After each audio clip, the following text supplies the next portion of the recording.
Each growing year in a vineyard begins with pruning the grapevines. Regular and proper pruning is key to a stable yield and good grape quality. If the vines aren't pruned, there will be a large fluctuation in yield. One year they can be overburdened, and the next they will have almost no grapes. Unpruned vines produce smaller clusters and berries, and excessive mass of shoots and leaves causes shading, which further deteriorates the quality of the grapes. In this video, we will show you how to prune grapevines and how to use the cut shoots that create new young grapevine seedlings. Before we show you how to propagate grapevines from cuttings, we will tell you a few basic things about pruning grapevines. Our grapevines form large and healthy clusters every year. However, for this to happen, it is necessary to nurture the grapevines throughout the year and pay attention to fertilization and protection against disease. Pruning is carried out during the winter dormancy period of the vineyard, from the fall of the leaves until the beginning of the vegetation movement in the spring. In this video, we will explain the basic parts of the grapevine and the rules of pruning, so that everyone can prune their own vines. Also, we will pay special attention to the distinction between terms such as cuttings, shoots, which often causes confusion, especially for beginners. The timing of pruning has a great influence on the growth and yield of the vine. Autumn or early pruning stimulates earlier bud movement in the spring and greater vigor of the vine. Due to the earlier start of the vegetation, grapes and shoots also ripen earlier, and the vine accumulates more nutrients throughout the year. Wounds caused by pruning generally heal by spring, so the tearing is weaker and the activation of buds is faster and stronger. For this reason, early pruning is recommended for young, unproductive vineyards, vines with less vigor, and varieties with later ripening. Late pruning, just before bud break, delays bud set and therefore delays flowering. Later flowering occurs at higher temperatures and stronger light, which allows for better fertilization and often a higher yield. Hence the well-known rule, early pruning for leaves, late for branches. In northern vine-growing regions, late spring pruning can also serve as a measure of protection against late spring frosts. In order to prune a vine properly, it is important to know its structure. During winter dormancy, we distinguish between old wood, that is trunk and branches, 2-year-old wood, that is last year's cuttings and suckers, and 1-year wood, the scion. Only 1-year wood that has developed from 2-year wood is fruitful, while scion grown from old wood is generally unfruitful. In the mixed Guyot cultivation form, which is the most common in our region, the following rule applies. Last year's degenerated canes are completely removed, and from the growing cuttings, the lower cane is cut into a cutting with 2 buds, while the upper cane is cut into canes with 8 to 12 buds.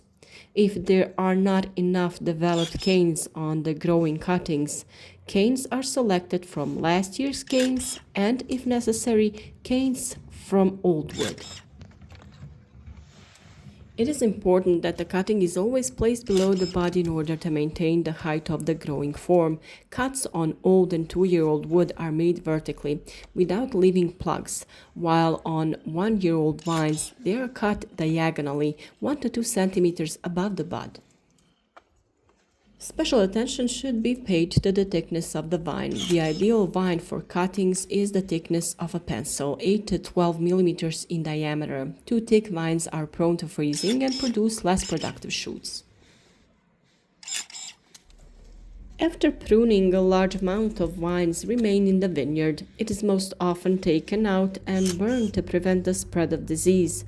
But if it is healthy, it can be mulched and left as a source of organic matter or used to produce firewood briquettes.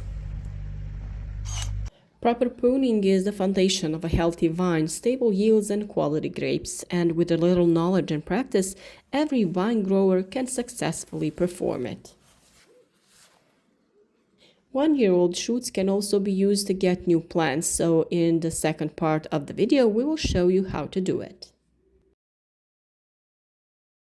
Propagation by cuttings is one of the simplest and most reliable ways to get new vines, and success is almost guaranteed if you pay attention to a few key details.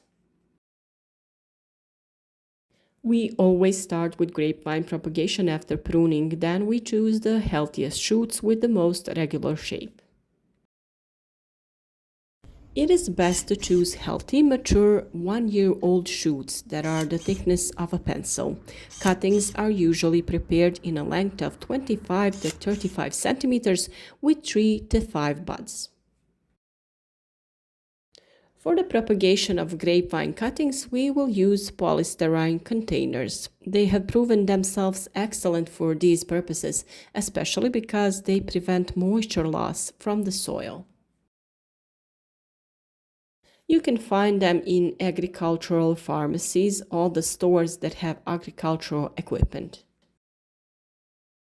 We will pour the soil into the container and compact it slightly to avoid subsidence, and then we will start preparing the cuttings. The lower cut is made just below the first bud, diagonally, as you can see here. The upper cut is made 2 to 3 centimeters above the bud, straight and sealed with calamar wax. This method of cutting reduces the risk of rotting and makes it easier to identify the upper side of the cutting when planting. Before planting, it is a good idea to dip the lower part of the cutting into rooting hormone, but success is still high without it. Before dipping into the hormone, it is a good idea to make a small incision on the side of the cutting to increase contact with the soil. The roots will develop best in these places. These cuttings can be planted in sand, a mixture of soil and perlite, or directly into loose garden soil. That's also a good idea. Grapevine cuttings root much better and faster when they are placed in the ground laying down than when they are planted upright. When the cutting is placed horizontally, more buds and more nodes are in the moisture zone. That's very important. Therefore, many more roots develop in a laying down cutting, which means faster rooting, a more stable young plant, stronger initial growth in spring. In an upright cutting, only the lower part takes root, so root formation is slower than this way. When the vine shoot is laid down, it behaves as if it were in its natural position laying down, a technique that vine growers have used for hundreds of years. It is important to keep the cutting in a cool but not too humid place so that they don't start growing too early. Callus and young roots form over the course of a few weeks, and by spring, the cutting is ready for planting in a permanent place. The temperature at which the cutting develops roots should be around 20 degrees Celsius. It is desirable that the soil is warmer than the above ground part so that the roots develop more and the buds open as late as possible. That's very important to know.